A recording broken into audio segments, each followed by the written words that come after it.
All right. Let's talk about chapter 7, Intro to the Endocrine System. Okay. So the hormones. Endocrinology is the study of hormones. Okay. So I'm sure you guys learned from anatomy what hormones actually do. They control metabolism, reproduction, like big global processes that grow in the body, growth, development. Okay. So hormones work in three different ways, three basic ways. Okay. One, they speed up the rates of enzymatic reactions. Two, they transport ions or molecules across cell membranes so that, especially ions, that changes the cell and the function of the cell. And then last but not least, the most important thing they do actually is gene expression and protein synthesis. They make the cell produce new genes and new pathways, which will turn on different things inside the cell and different functions inside the cell. Okay. All right.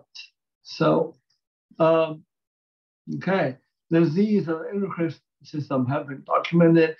I mean, we've known about endocrine issues since forever, and how to create it and how to solve it, really.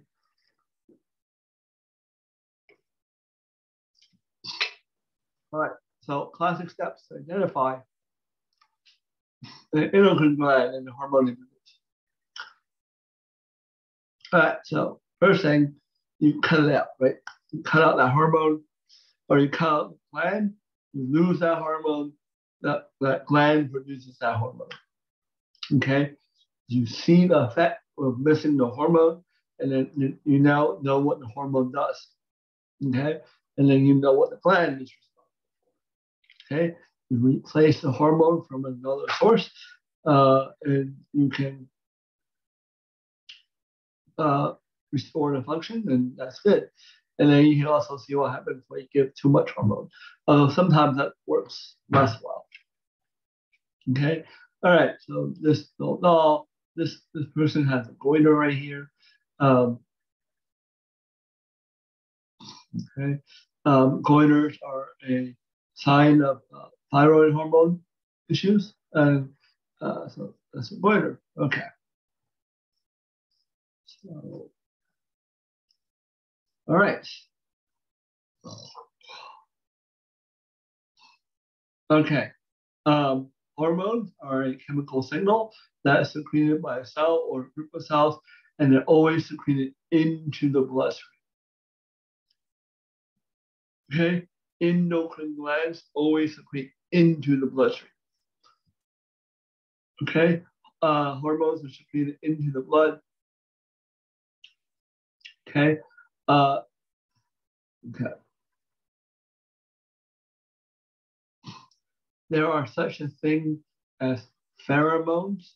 Okay? Pheromones are specialized hormones.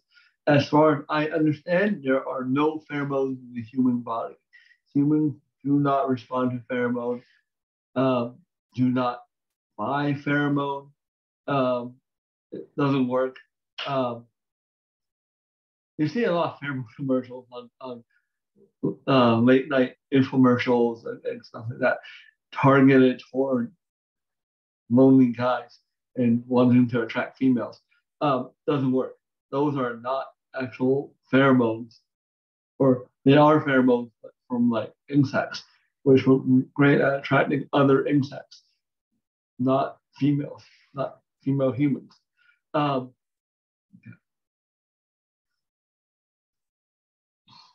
Okay, hormones are transported to this target by the blood. Okay, most hormones are transported to distant target. Some hormones were very close target, which we'll get to. Okay, hormones exert their effect at very low concentrations, like millions or billions per part, like per liter, or parts per billion, and they can exert their effect very well because of the binding that we talked about in chapter 6. Like the binding is very specific and causes the reaction further downstream. The amplification further downstream works on the hormones having an effect at very low concentrations. Okay. All right. So the first thing, the mechanism of action we'll get into, but the first thing you have to understand really about hormones is once you release a hormone, that hormone cannot stay around forever. It should not stay around forever. In fact, it should go away as quickly as you need it to. Therefore, all hormones have to be destroyed by the body somehow. And that mechanism is called a half-life.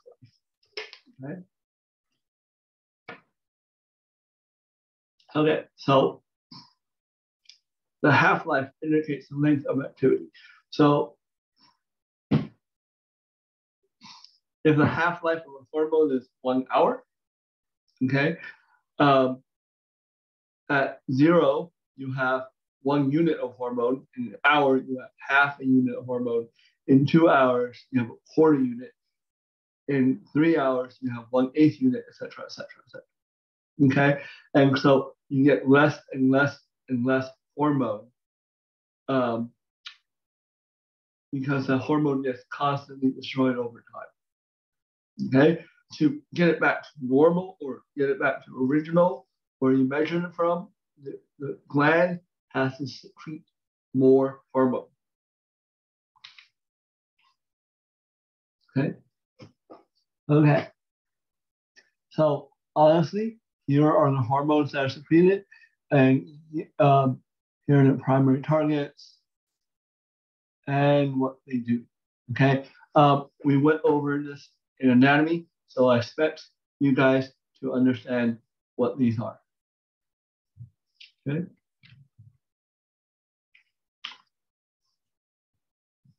All right. Okay, so there are 3 types of hormones that are made: peptide hormones, steroid hormones, and amine hormones. You don't have to know the difference between catecholamines and thyroid hormones, but you do have to know what these guys are made from. Okay, and you have to know the differences between them. In particular, the peptide hormones and the steroid hormones. Okay, especially, let me circle some things that you definitely have to know. Okay, you definitely have to know the half-life, the differences in half-life, right? The location of the receptor. Okay, and a general target response. Okay. Well, and this, the response to receptor binding. But these two are obviously related. Okay. And the examples. Okay. So we won't. So basically, this. All this part. Okay.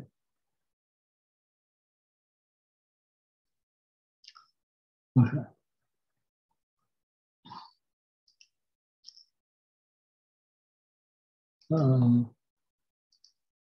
Okay. So most hormones and peptides or proteins, they're usually something like 20, 30 amino acids long. Okay, they come in different forms. Okay, so we make, when we make peptide hormones, we don't make them directly. We make them indirectly. First thing we make is a pre-pro hormone, which is a very large, very inactive precursor. Okay, and then we process it to a pro-hormone. Okay, but the pro-hormone still doesn't function. And then as soon as we get it into the vesicle, we can activate it. Okay, and now you have active hormone. But that active hormone is locked inside the vesicle, and when it's released to the bloodstream, it works. Okay.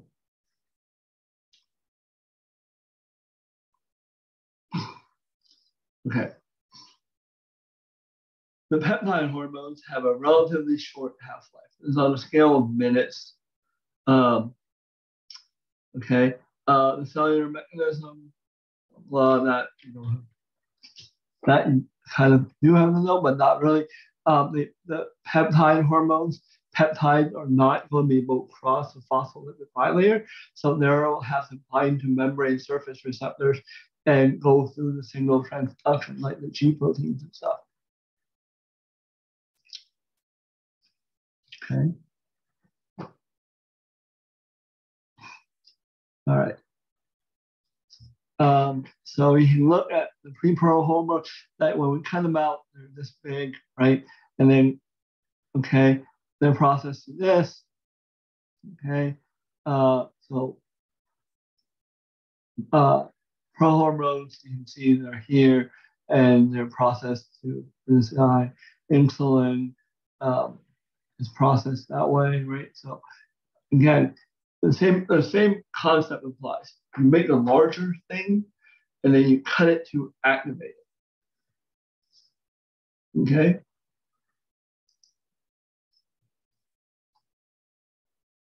All right.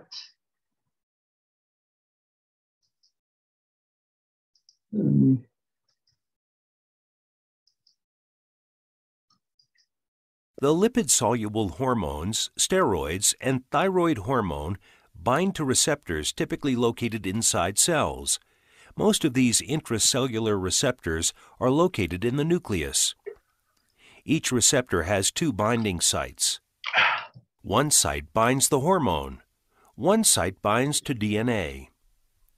In the absence of hormone, the receptors bound to a chaperone protein that masks the DNA binding site and probably also acts to stabilize the protein. The receptors are not active until a hormone binds to them. When a hormone binds to a receptor, the receptor changes shape.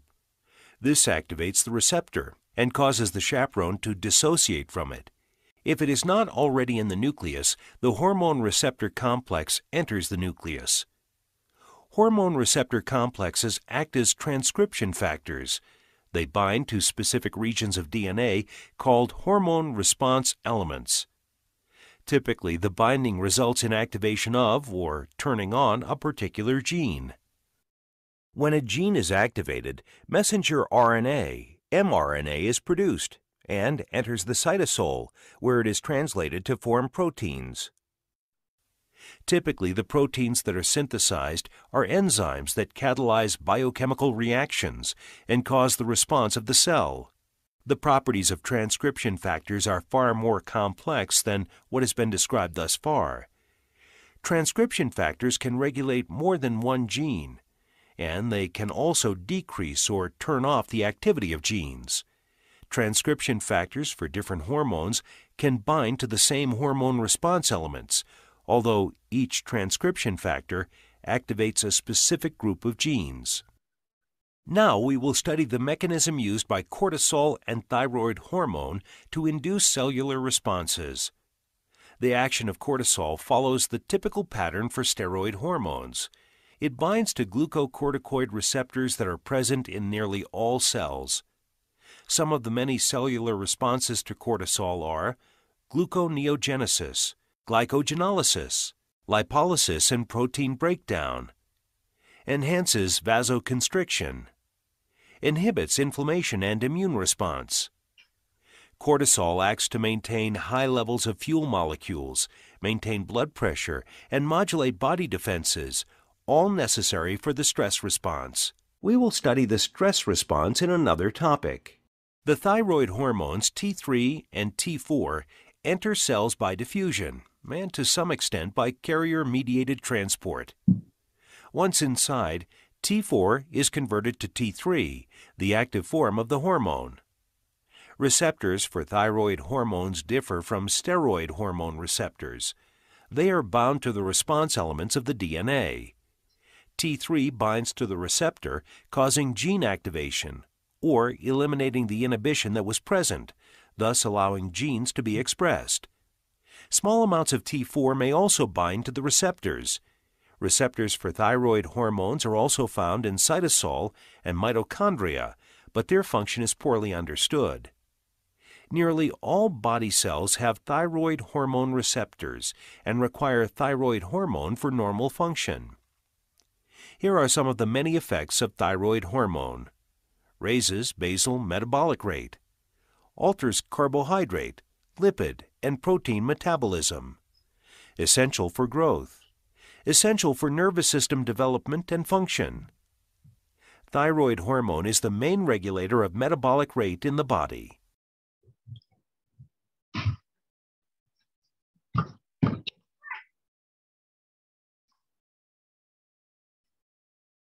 All right. Okay, so now you heard that. Okay, move to the next thing. So peptide hormone receptors, they say no transduction. Okay, so again, peptide hormones cannot cross the phospholipid bilayer, so they have to work through the receptor tyrosine kinase, like we talked about earlier, or the gene protein pathway, like we talked about earlier, okay, to generate the response. Okay. All right. The steroid hormones are derived from cholesterol. Okay. They're usually made in the adrenal cortex, and in the gonads, and a little bit in the nervous system, which I didn't go into here. Okay. Steroid hormones, synthesis and release, they're made as needed. They're not stored in any way. So the steroids have longer term effects. And because they have longer term effects, they have longer term half-lives. Okay. So hours to days, weeks. Okay. I'm pretty sure the half-life of testosterone is in days, if not weeks, but I don't remember exactly. Okay. Okay. The cellular mechanism of steroid hormones. Okay. Steroids, cholesterol can cross the phospholipid bilayer very easily. So steroids can cross the phospholipid bilayer very easily. So their receptors are going to be either cytoplasmic or nuclear. Okay. And they're actually going to get in the nucleus. Okay. And stimulate genomic effects.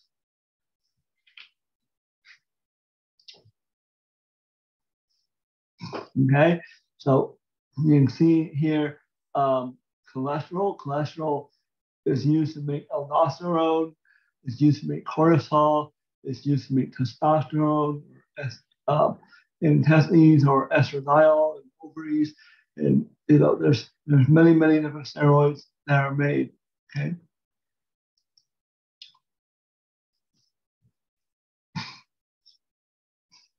Okay, so steroids are usually, I don't care about protein carriers and stuff like that. The most important thing really is the steroid hormone crosses the phospholipid bilayer on its own. Therefore, the most of the function is inside the cytoplasm or inside the nucleus, where it binds to, like, it goes into the nucleus and has, after it combines with the receptor can now bind to DNA, and it can cause changes to DNA transcription. Like, it doesn't mutate the DNA or anything, but you can get genes to be made, okay, or conversely, you can get genes that are usually being made to stop being made. And so you can change the gene transcription profile with steroid hormones, but usually not with peptide hormones. Okay, that also means, however, steroid hormones take a longer time to exert effect because you have to do all the gene transcriptions. So the effects are not immediate. Okay.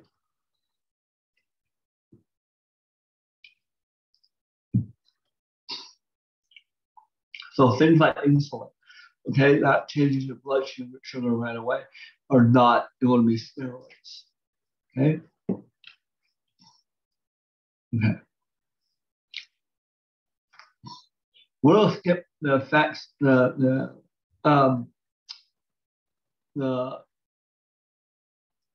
single amino acid hormones and how they're derived and how they're used, but you guys are still responsible for how these things function, especially the function of thyroid hormone.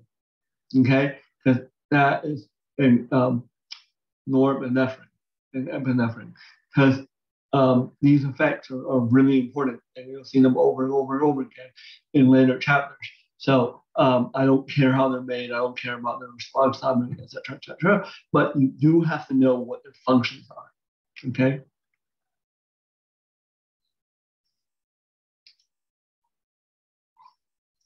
Okay.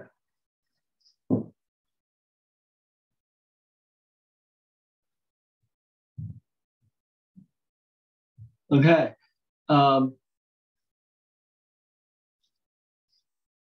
There's going to be, so again, with the hormones, is the same thing. You always want a happy level of something. So you always want a happy level of a hormone. You never want too much hormone, you never want too little. So there has to be a way of measuring hormone. And secondly, more importantly, there has to be a negative feedback mechanism to prevent too much hormone from being made. Okay?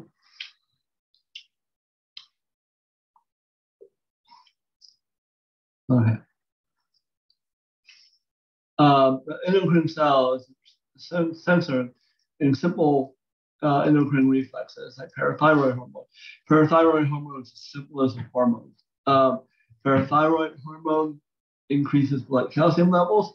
The parathyroid gland measures the blood calcium levels, and then it secretes hormone in response to it.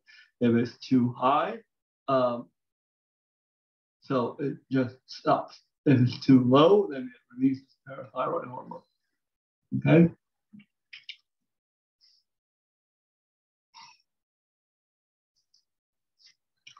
All right. So here you can see the simple response with parathyroid. Here you can see the insulin pathway is much more complicated than that. Okay. We were talking about the level of glucose. Okay, blood glucose and glucose in the lumen that goes in the pancreas for signaling. Okay, and stuff like that. So it feeds back. Okay, the blood glucose level feeds back on these things to prevent too much release of insulin. Okay. Okay.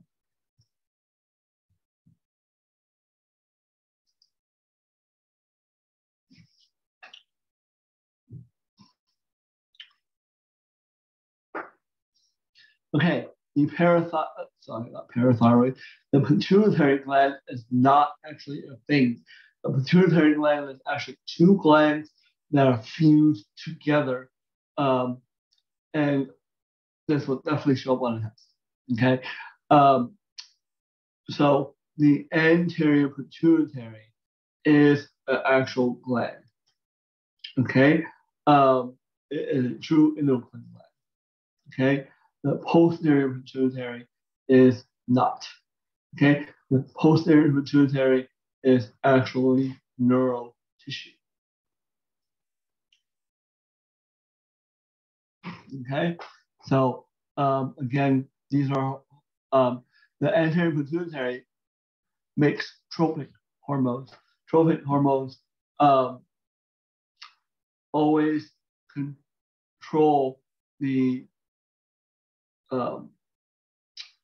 secretion of other hormones. Okay, it either increases or decreases the secretion of other hormones. Okay.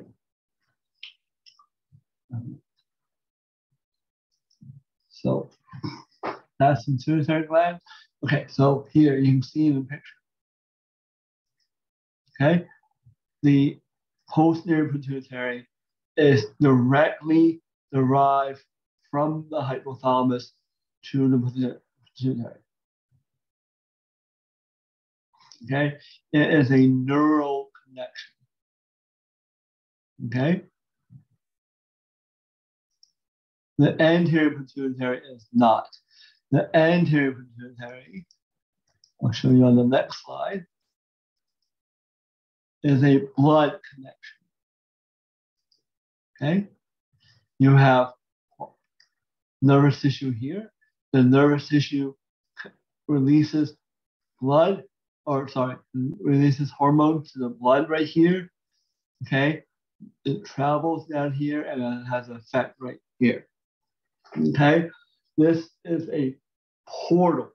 Okay, just like in anatomy, you learn about the hepatic portal system. Here you have another portal system. This portal system is called the hypothalamic hypophyseal portal system. Okay, and the other term for pituitary gland is hypophyseal. Okay, so this portal system, okay, is called the hypothalamo hypophyseal portal system. Okay, the neurons here synthesize a tropic neural hormone that gets into the capillary bed here. The capillary bed forms veins and then goes to another capillary bed. So you have to, the reason for this is so you have to make very little tropic hormone because it's going about an inch and it's going to release the hormones in the next capillary bed. Okay, so that's what the portal veins and second capillary bed is for. Okay.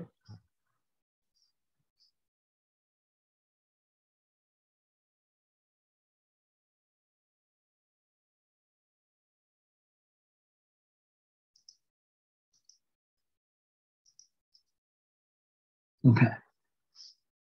Here you see the direct connection. So the neural hormone is made right here. It travels down the axon and is released. So this is a nervous connection. The previous one was a blood connection. Okay.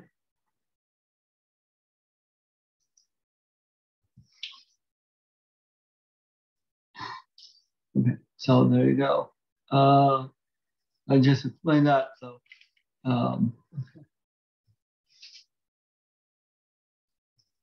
okay. So you should understand what everything here is. So you can see like the hypothalamus. Okay.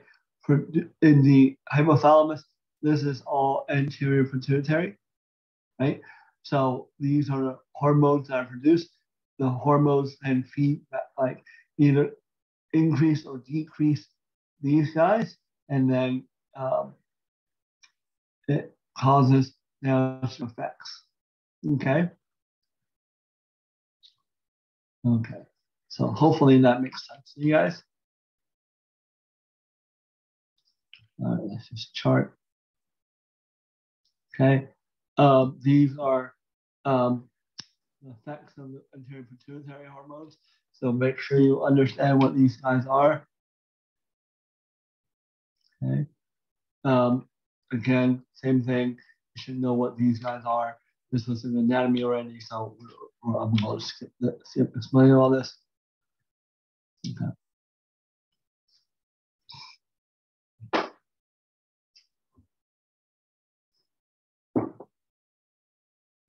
All right, so the growth hormone pathway.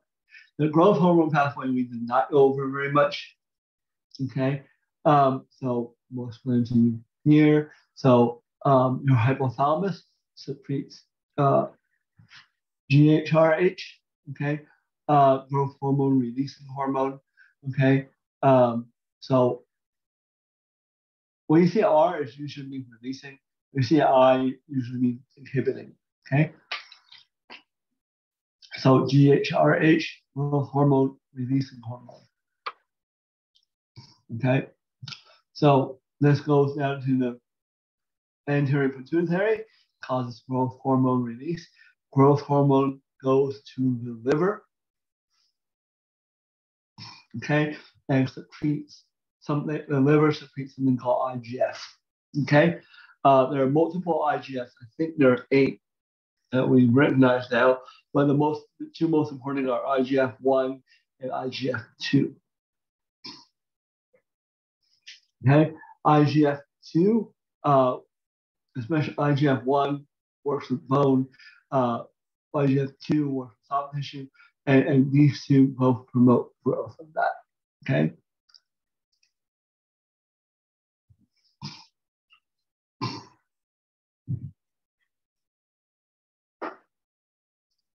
All right. Okay. Feedback loops are different in the hypothalamo pituitary pathway. Okay. So instead of measuring the effects, it measures the amount of hormone. That is the feedback. Okay. Which makes it a little bit weird and causes issues down the stream for certain diseases. Okay, for example, your body does not measure the effects. Just compare 2 things: parathyroid hormone and thyroid hormone. In parathyroid hormone, remember I told you something really simple, like it measures the amount of calcium, and the amount of calcium controls the parathyroid hormone. Okay, so too much calcium, no more parathyroid hormone. Okay, very elegant, okay, and easy to control. Here's the problem. The thyroid hormone is in the anterior pituitary, so the hypothalamic pathway. Okay, so it says hypothalamic pituitary. I learned it as hypothalamo-hypophyseal. So if I say that, that's what I mean. Okay, they mean the same thing. Okay, the hypothalamo-hypophyseal pathway, the control is the hormone, not the effect of the hormone. So if there's no effect of thyroid hormone, your body doesn't realize that at all. Okay, and that causes serious problems. Okay.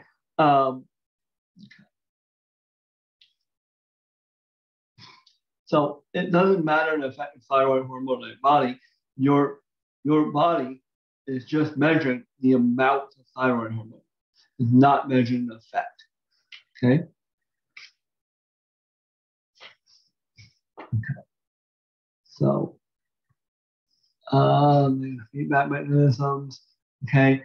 So the hormone will inhibit the. Okay. So for example, it's not measuring the effect of cortisol. This is cortisol, right? This is okay.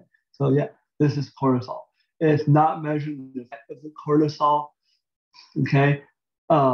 It's just measuring the amount of cortisol. Okay.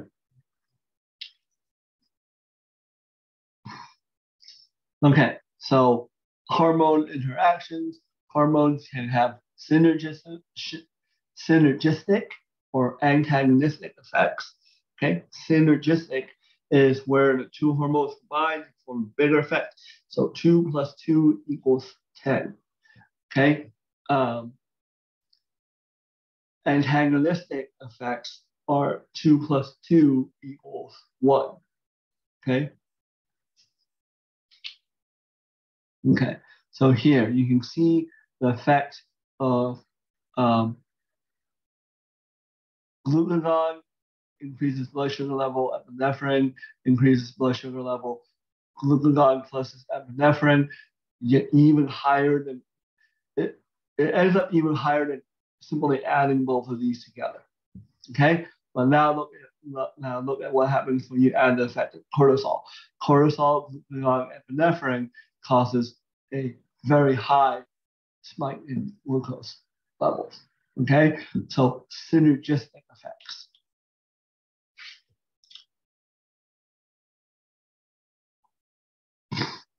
Okay.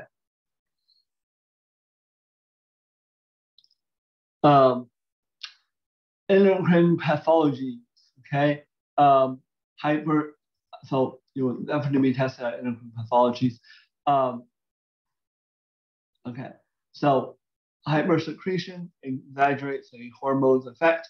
So excess hormone can be caused by tumors or exogenous. So like injecting yourself with some hormone.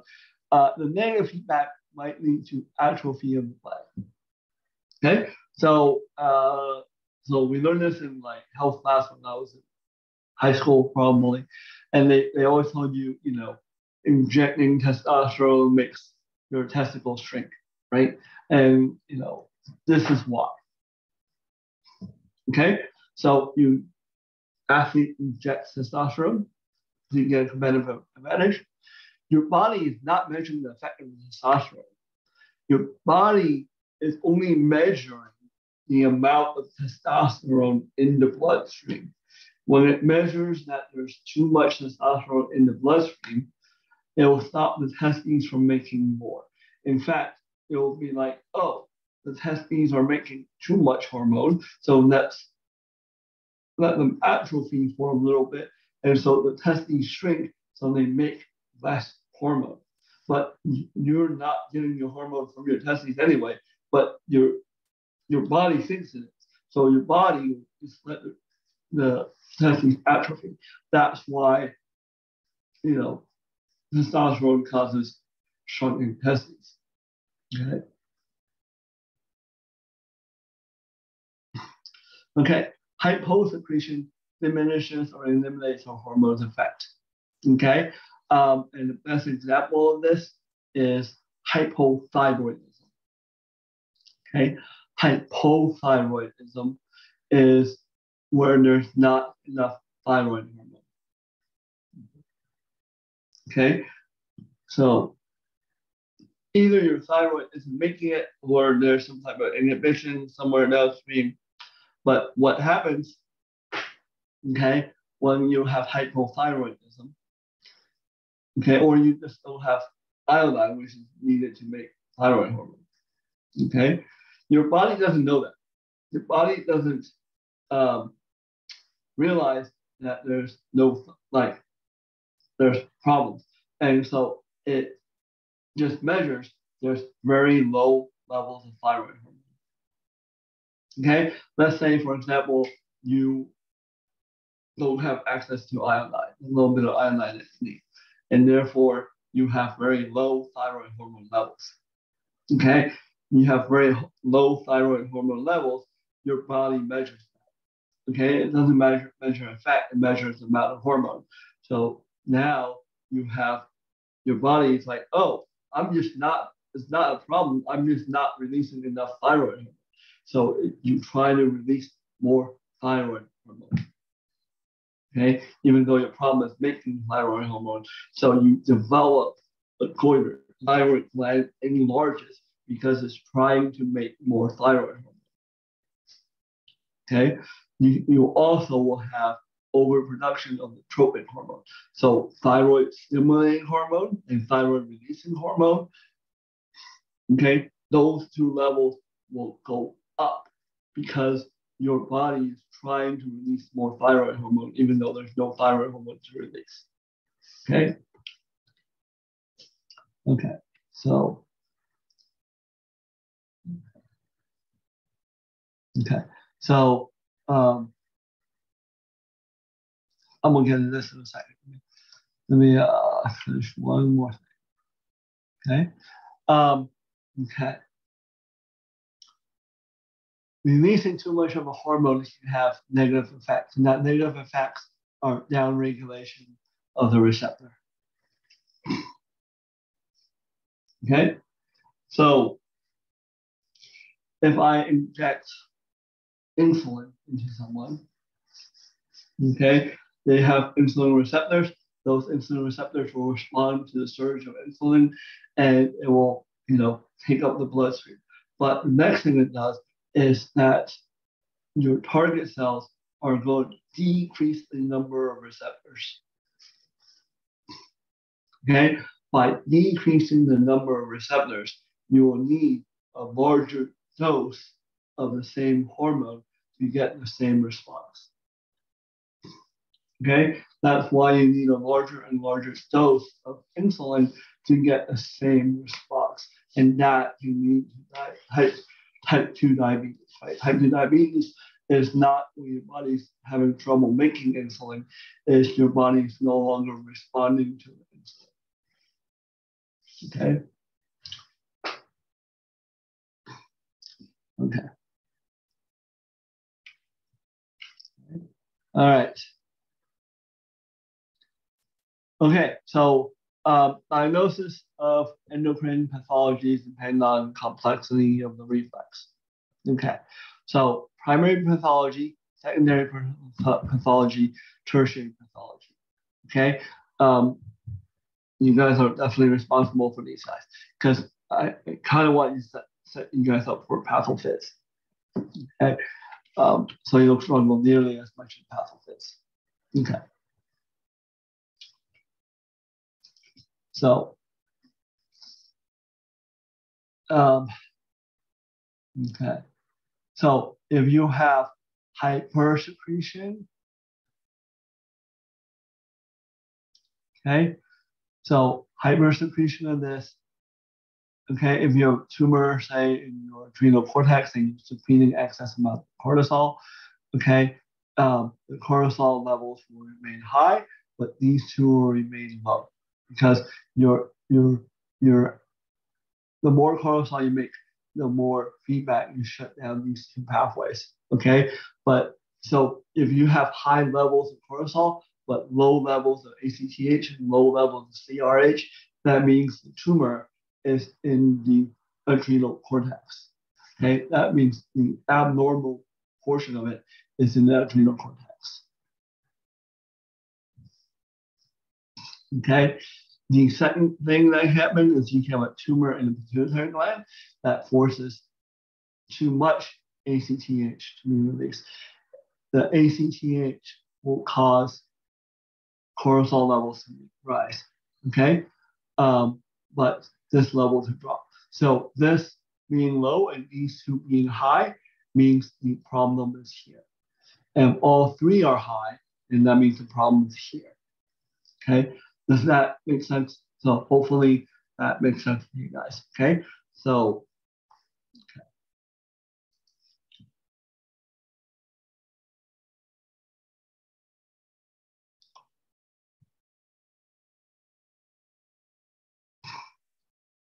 All right. Hold on 1 second. All right.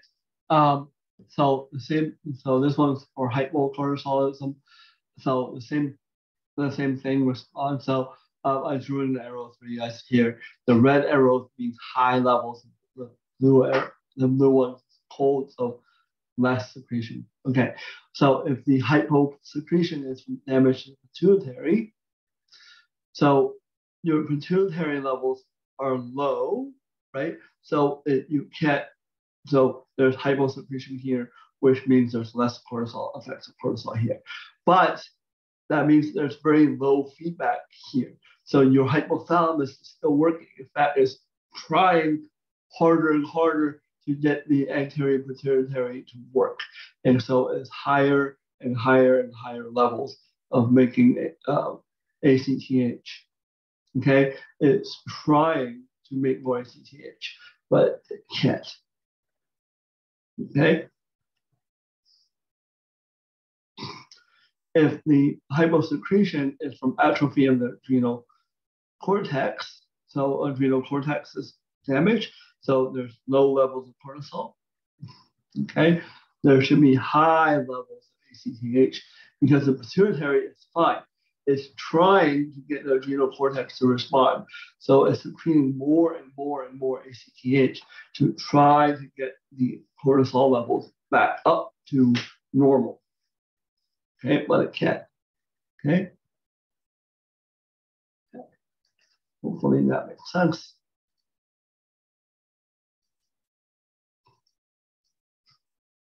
Okay. We'll skip the part about hormone evolution because that's really not that important.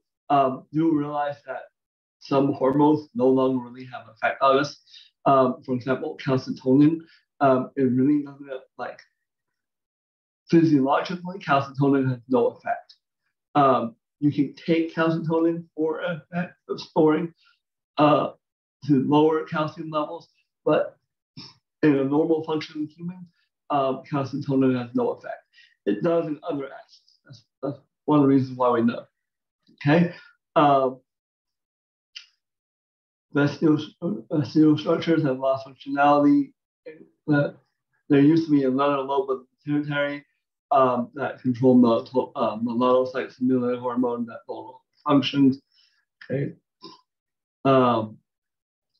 So pineal gland and melatonin. The pineal gland secretes melatonin, and we tell you that melatonin really has effect in sleep-wake cycles.